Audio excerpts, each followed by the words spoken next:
ओम शांति। आज है 11 नवंबर 2023। सुनते हैं आज का पुरुषार्थ। आज की हेडलाइन है स्व स्थिति से परिस्थिति पर मुक्ति। आज बाबा ने कहा, हमें अपने मन में दृढ़ संकल्प रखना है, चाहे कुछ भी हो जाए मुझे अपनी स्थिति को नहीं बिगाड़ना है। हमें ब्रह्मा बाबा के समान अचल अडोल बनना है। देखिए, छोटा सा चिंतन करें, जो बातें हमारे सामने आती हैं उनकी वैल्यू कितनी होती है, और जो हमारी श्रेष्ठ स्थिति है उसकी वैल्यू कितनी ज़बरदस्त है। ऐसा समझ सकते हैं, हमारे सामने आने वाली बातें 5-10 रुपए की और हमारी स्थिति की वैल्यू करोड़ों रुपए की है। तो क्या 5-10 रुपए के कारण हम अपनी करोड़ों की संपत्ति को नष्ट कर देंगे? अगर हम ऐसा करते हैं तो क्या हम अपने को समझदार और बुद्धिमान कह सकेंगे?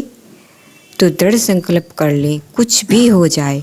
बातें तो आएंगी और जाएंगी, माया भी आएगी और चली जाएगी, विघ्न भी आएंगे और समाप्त हो जाएंगे, परंतु मुझे अपनी श्रेष्ठ स्थिति को खोना नहीं है। और यह बहुत सुंदर अनुभव होगा कि जितनी हमारी स्थिति श्रेष्ठ रहेगी, यह परिस्थिति और समस्याएं नष्ट हो जाएंगी, बदल जाएंगी। बाबा ने पहले ही बता दिया कि जितना तुम आगे बढ़ोगे माया के पेपर उतने ही ज़्यादा आएंगे। यह आगे बढ़ने का हमारा एक चिन्ह भी है, और हम इससे अपनी शक्तियों को भी बढ़ाते चलें। तो कुछ भी हो जाए हमें अचल अडोल रहना है। यही फॉलो फादर करने का एक बहुत सुंदर तरीका है।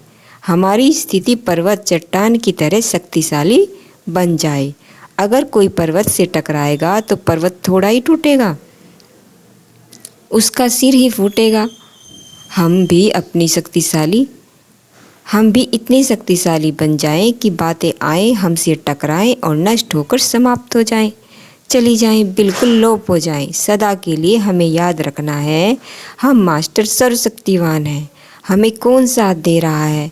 अपने अंदर संकल्पों की दृढ़ता को बढ़ाते चलें।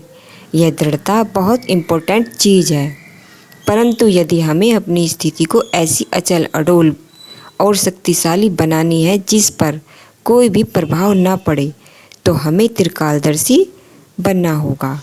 मैं कभी कभी श्री कृष्ण की जो कहानियाँ पढ़ता या सुनता हूँ तो मैं देखता हूँ कि वह महान पुरुष भिन्न भिन्न परिस्थितियों में मुस्कुरा रहे हैं। उसकी स्थिति नहीं बिगड़ रही है, वह अचल अडोल है, क्योंकि वह हर घटना को त्रिकालदर्शी होकर देखता है। उसे पता है यह जो घटना हो रही है इसके बाद भविष्य कैसा होने वाला है। सहज भाव से हर चीज़ को लेता है। तो अपने अंदर इसी तरह साक्षी भाव बढ़ाते चलें, हर बात को पॉजिटिव लेते चलें। किसी भी बात से परेशान होने की ज़रूरत नहीं है। परिवारों में एक व्यक्ति ज्ञान में चलता है, दूसरा साथ नहीं देता है। आपको कमेंट्स सुनने पड़ते हैं, आपको दूसरों की बुरी दृष्टि का सामना करना पड़ता है, आपको विरोध का सामना करना पड़ता है। आपको तो अपने स्वमान को जरा ऊंचा उठा दें और याद करेंगे कि जो आत्माएं श्रेष्ठ पोजीशन स्थिति में रहती हैं उनका कहीं भी अपोजिशन विरोध नहीं होता। परंतु यदि कभी आपको ऐसा लगता हो कि स्वमान में रहने के बाद भी लोग बुरा बोलते हैं, तो आप अपने स्वमान को ना छोड़ें। जब बुरा बोलने वाला अपनी आदत को नहीं छोड़ता तो हम अपनी श्रेष्ठ स्थिति को, अपने श्रेष्ठ स्वमान को भला क्यों छोड़ें। तो आज सारा दिन अभ्यास करेंगे घर जाने का और वापस आने का। संकल्प करेंगे जो कुछ इन आंखों से दिखाई देता है, कुछ समय के बाद यह सब कुछ नहीं रहेगा। एक नया संसार हमारे सामने होगा। हमें विनाश काल को भी देखना है और उसके बाद स्वर्णिम युग में प्रवेश करना है। तो साक्षी भाव बढ़ाते चलें। अभ्यास करेंगे, मैं आत्मा इस देह को छोड़कर उड़ान भरती हूँ ऊपर की ओर और अपने घर परमधाम में जाकर बैठ गई। वहाँ की डीप साइलेंस, स्वीट साइलेंस के अनुभव में आने लगी।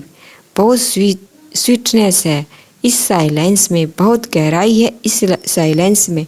फिर सूक्ष्म लोक में आ जाएं, फिर नीचे अपने देह में प्रवेश कर लें। तीनों लोकों में ऐसे रमण करें कि तीनों लोक ही हमारे घर हैं।